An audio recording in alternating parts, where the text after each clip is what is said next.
Sir नमस्कार. नमस्कार. उद्यापासून 12वीच्या बोर्डाच्या परीक्षा चालू होत आहेत.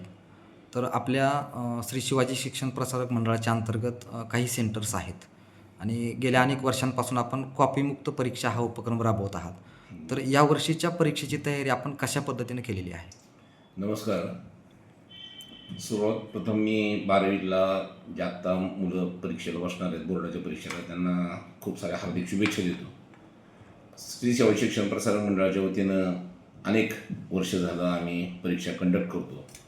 त्यामध्ये सुमारे 2000 विद्यार्थी यावर्षी 12वीला बसत आहेत आणि त्यांच्यासाठी म्हणून आम्ही पिण्याच्या पाण्याची व्यवस्था असेल, बैठक व्यवस्था असेल किंवा आणखीन सुरक्षेच्या व्यवस्थेने जो बंदोबस्त पाहिजे असेल तो संपूर्ण आम्ही देऊ केलेला आहे. CCTV कॅमेरे बसवून अपेक्षित होतं, ते आम्ही सर्व केंद्रावर बसवलेले आहे. सगळ्यात महत्त्वाचं म्हणजे मला असं वाटतं की विद्यार्थ्यांनी तणावमुक्त वातावरणामध्ये ही परीक्षा देणं अपेक्षित आहे. पालकांनी मुलांवर आपण विनाकारण ताण देतोय का याचा विचार करायला पाहिजे. मला मान्य आहे की 12वीचं हे अत्यंत महत्त्वाचं वर्ष, जीवनाला वेगळे कलाटणी देणारे हे वर्ष आहे. तरीसुद्धा पालकांनी अतिरिक्त ताण मुलांवर न देता त्यांना तणावमुक्त परिस्थितीमध्ये परीक्षा द्यायला भाग पाडलं पाहिजे. मुलं वर्षभर अभ्यास करतात, त्यांचा ताण त्यांचा वेगळाच असतो आणि परीक्षेचा ताण हा वेगळा असतो. प्रत्येकाच्यामध्ये अंगभूत कलागुण हे वेगळे. कोण परीक्षेच्या माध्यमातून अभ्यासामध्ये असेल, कोण खेळामध्ये असेल, कोण त्यांच्या अंगातल्या वेगवेगळ्या कौशल्यामुळं पुढं येऊ शकतं. तर मला असं वाटतं की या माध्यमातून मी सर्व पालकांना, विद्यार्थ्यांनासुद्धा विनंती करेन की आपण तणावमुक्त वातावरणामध्ये ही परीक्षा द्यावी. त्यासाठी आपल्याला खूप सारं यश मिळावं अशी सदिच्छा मी या ठिकाणी व्यक्त करतो. श्री शिवाजी शिक्षण प्रसारक मंडळामध्ये आम्ही वारंवार याच्या संदर्भामध्ये बैठका घेतलेल्या आहेत. त्याच्या माध्यमातून समुपदेशन करण्याचा प्रयत्न आम्ही केलेला आहे आणि मला असं वाटतं की यावेळेसचं वातावरण थोडंसं वेगळं आहे आणि याच्या माध्यमातून कोरोना काळ आपण पार केलेला आहे. कोरोना काळात थोड्याशा अडचणी आल्या, पण आता येणाऱ्या काळामध्ये त्या येऊ नयेत याच्यासाठीची सर्व पूर्ण दक्षता जी घ्यायची ते आम्ही घेतलेली आहे. शासकीय पातळीवर शासन घेत आहे आणि आमच्या पातळीवर वैयक्तिकरित्या संस्थेमध्ये कॉपीमुक्त वातावरणामध्ये परीक्षा कशा पार पाडल्या जातील याच्यासाठी आम्ही कार्यशील आहोत, दक्ष आहोत. आम्ही तशा प्रकारच्या सूचना आमच्या ज्या कोणी स्टाफ असेल त्या स्टाफला आम्ही दिलेले आहेत. खरं तर शासनाने एक चांगलं पाऊल उचलले की याच्या माध्यमातून परीक्षा घेणारे जे नेमलेले त्यांचे जो स्टाफ आहे तो सुद्धा त्यांनी चांगल्या रीतीनं निवडण्याचा प्रयत्न केलेला आहे. आदरणीय मोदी साहेबांनी आज परीक्षे पे चर्चामध्ये अतिशय चांगल्या वातावरणामध्ये मुलांनी कसं परीक्षा द्यावी त्याच्या संदर्भामध्ये संबोधन आज करतायत. मला असं वाटतं की वेगळं वातावरण या निमित्तानं आपल्याला पाहायला मिळते आणि या दृष्टीनं 12वीचं वर्ष अतिशय चांगल्या रीतीनं लोकांनी पार पाडलं पाहिजे. अनेक ठिकाणी गैरप्रकार घडल्याचे आमच्या कामावर येतं, परंतु मला असं वाटतं की अशा प्रकारचे गैरप्रकार कुठेही घडू नयेत अशी मी ज्या ठिकाणी चालत असेल त्या ठिकाणी विनंती करेन की आपण विद्यार्थ्यांचं नुकसान करतो याचं थोडंसं भान आपण राखलं पाहिजे. ठीक आहे की विद्यार्थ्यांना कदाचित तात्कालिक फायदा होते असेल, नाही असं नाही, पण हा अत्यंत चुकीचा आणि घातक मार्ग आहे आणि विद्यार्थ्यांचं जीवनाचं नुकसान आपण करू नये, त्या नुकसानीला आपण कारणीभूत ठरू नये अशी मनोमन इच्छा या ठिकाणी मी व्यक्त करतो. कारण कॉपीमधून मुलगा जर पास होत असेल तर मला असं वाटतं की त्या जीवनाला वेगळा म्हणजे त्यामध्ये काही साध्यच होणार नाही आहे आणि अशा प्रकारची पिढी आपल्याला घडवायची का? त्या पिढीचं होणारं नुकसान जे आहे त्या नुकसानीला आपण कारणीभूत ठरणार आहोत का याचा फार साकल्याने विचार करणं, एक पालक म्हणून, एक जबाबदार नागरिक म्हणून आपण उद्याचे नागरिक घडवत असताना कशा पद्धतीने घडवले पाहिजेत याचा विचार आपण मला असं वाटतं की केला पाहिजे. आणि ज्या ठिकाणी गैरप्रकार घडतात असं आपल्याला वाटतं त्या ठिकाणी एक सुजाण नागरिक म्हणून आपण सुद्धा ज्या ठिकाणी आपल्याला गैरप्रकार आढळतील त्या ठिकाणी आपण लक्ष देणं, त्या ठिकाणी त्या गैरप्रकारांना आळा घालण्याचं काम आपण जर केलं तर खरंच मला असं वाटतं की एक चांगला सुजाण नागरिक, भारतीय नागरिक म्हणून आपण मान्यता प्राप्त होऊ शकतो. तर तशी पण मग आपल्या सर्वांना मी या ठिकाणी विनंती करतो. आणखीन आपल्याला माहिती सर आपण विचारू शकतो सर.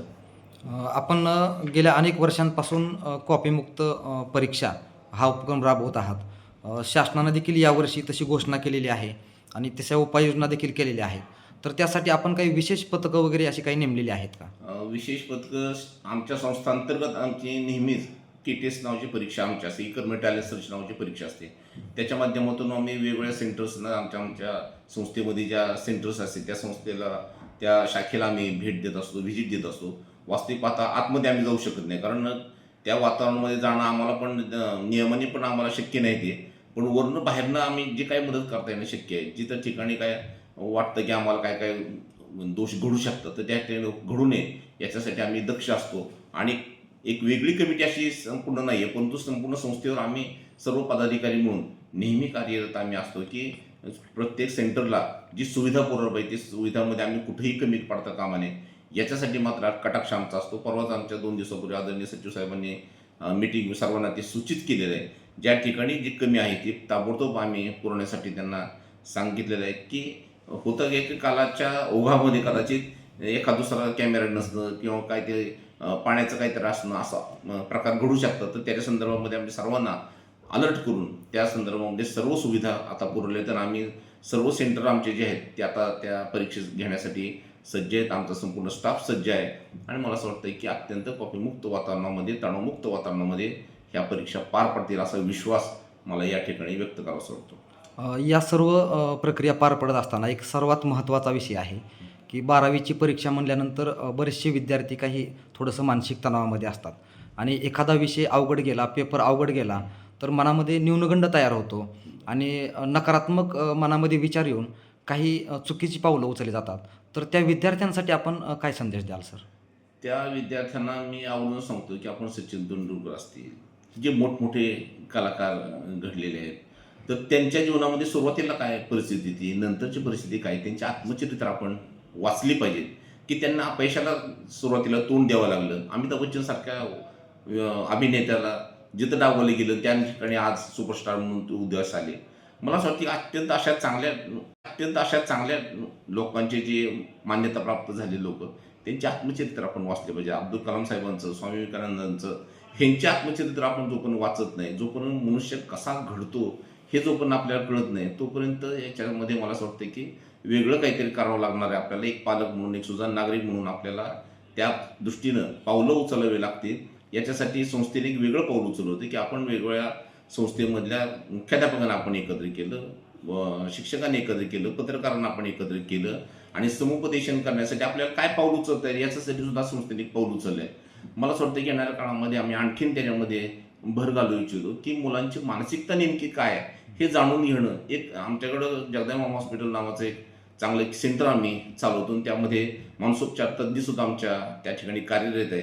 त्यांची जर काय आम्हाला मदत लागत असेल वेळच्या वेळी आम्ही कर्मवीर मामासाहेबांची जयंती नुकतीच पार पडली, त्या जयंतीच्या माध्यमातून सुद्धा आम्ही मानसोपचार तज्ज्ञांची व्याख्यानं त्या ठिकाणी वेगवेगळ्या आमच्या संस्थेअंतर्गत आम्ही घेतलीत. पण संस्थेच्या बाहेर सुद्धा जर घ्यायची तयारी आमची आहे. तसं जर कुणी प्रस्ताव जर ठेवला तर मला असं वाटतं की आम्ही तो सुद्धा प्रस्ताव नक्की करू आणि त्या विद्यार्थ्यांना एकत्र करून त्यांना मानसोपचार तज्ज्ञांकडून वेगळे व्याख्यानं देऊन त्यांचं समुपदेशन करण्याचा आम्ही नक्कीच प्रयत्न करू.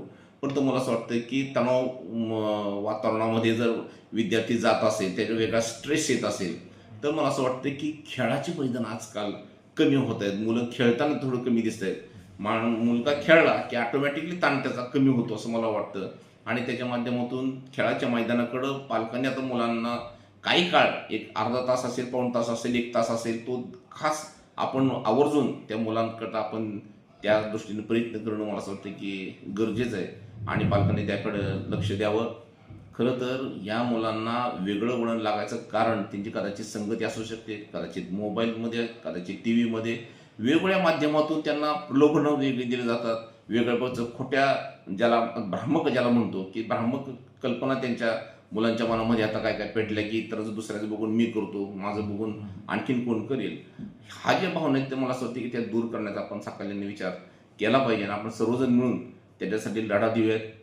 आज तरुणांचा बळी जाणं म्हणजे देशाचा घात होणं, कारण तरुणच आपल्या भारताला तारून नेणार आहेत. आदरणीय कलाम साहेबांनी सांगितलं होतं की आपलं महासत्ता होणार ही तरुणांच्या जीवावर होणार आहे आणि तरुणांचं जीवन जर अशा वेगळ्या पद्धतीने संपत असेल तर मला असं वाटतं की देश संपायला वेळ लागणार नाही. तर त्या दृष्टीने आपण सर्वजण मिळून प्रयत्न करूयात. जिथं तुम्हाला कमी वाटतं समाजामध्ये असं त्यांना जाणवेल की आम्हाला संस्थेची गरज आहे, त्या ठिकाणी आम्ही संस्था म्हणून पुढे येऊ आणि समुपदेशन करण्यासाठी आम्ही त्यासाठी तत्पर असू. तर मला असं वाटतं की या निमित्ताने आम्ही त्या दृष्टीने प्रयत्न करतो आहोत. धन्यवाद सर. धन्यवाद.